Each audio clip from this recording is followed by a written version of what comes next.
पिता के लिए कबाड़ वाला कमरा। पत्नी के अंतिम संस्कार व 13वीं के बाद रिटायर पोस्टमैन मनोहर गांव छोड़कर मुंबई में अपने पुत्र सुनील के बड़े से मकान में रहने के लिए पहुंच चुके थे। सुनील पहले भी कई बार प्रयास कर चुका था कि तू अम्मा की बाबूजी को यह कहकर रोक देती थी कि कहाँ वहाँ बेटे बहू की ज़िंदगी में दखल देने चलेंगे। यही ठीक है, सारी ज़िंदगी यही गुजरी है और जो थोड़ी सी बची है उसे भी यहीं रहकर काट लेंगे, ठीक है ना। बस बाबूजी की इच्छा मर जाती, पर इस बार कोई साक्षात अवरोध नहीं था और पत्नी की स्मृतियों में बेटे के स्नेह के अधिक ताकत नहीं थी। इसलिए मनोहर मुंबई आ गया। सुनील एक बंटी कंस्ट्रक्शन कंपनी में इंजीनियर था। उसने आलीशान घर व गाड़ी ले रखी थी। घर में घुसते ही सुनील बोला, आइए बाबूजी, अंदर आइए। बेटा, मेरे गंदे पैरों से यह कालीन गंदी तो नहीं हो जाएगी? बापूजी, आप उसकी चिंता न करें। आइए, यहाँ सोफे पर बैठ जाइए। उनके बैठते ही नरम और गुदगुदा सोफा की गद्दी अंदर तक धंस गई थी। इससे मनोहर चीख कर चीख पड़े थे।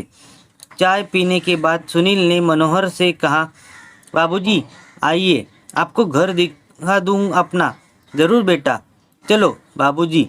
यह है लॉबी जहाँ हम लोग चाय पी रहे थे। यहाँ पर कोई भी अतिथि आता है तो चाय नाश्ता और गपशप होती है। यह डाइनिंग हॉल है, यहाँ पर हम लोग खाना खाते हैं।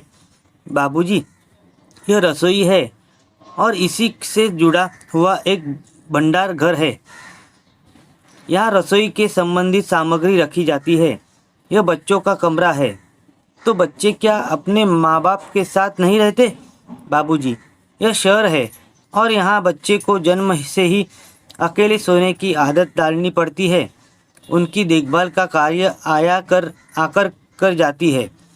थोड़ा ठहर कर सुनील ने आगे कहा, बाबूजी, यह आपकी बहू और मैंने सोने का कमरा है और इस कोने में यह गेस्ट रूम है। कोई अतिथि आ जाए तो यहीं ठहरते हैं। यह छोटा सा कमरा पालतू जानवरों के लिए है। कभी कोई कुत्ता आदि पाला गया तो उससे के लिए व्यवस्था कर रखी है। सीढ़ियाँ चढ़कर ऊपर पहुँचने सुनील ने छत के एक कोने में बने एक टीन की छत वाले कमरे को खोल कर दिखाते हुए कहा, बाबूजी, यह है घर का कबाड़ खाना।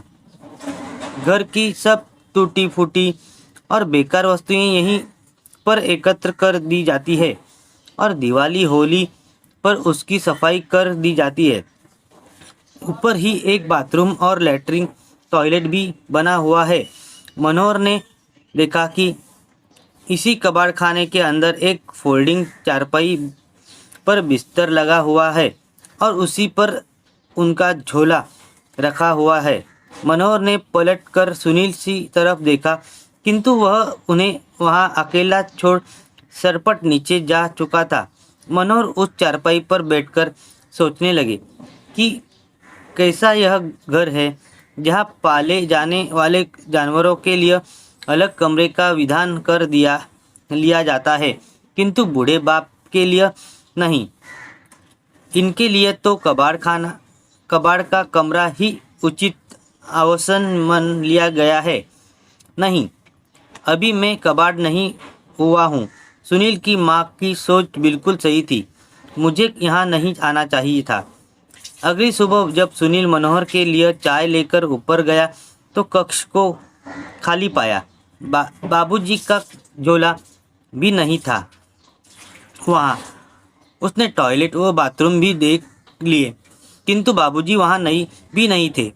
वह झट से उतरकर नीचे आया तो पाया कि मेन गेट खुला हुआ है। उधर मनोहर बाबू टिकट लेकर गांव वापसी के लिए सवेरे वाली गाड़ी में बैठ चुके थे। उन्होंने कुर्ते की जेब में हाथ डालकर देखा कि उनके अपने घर की चाबी मौजूद थी। उन्होंने उसे कस कर मुट्ठी में पकड़ लिया।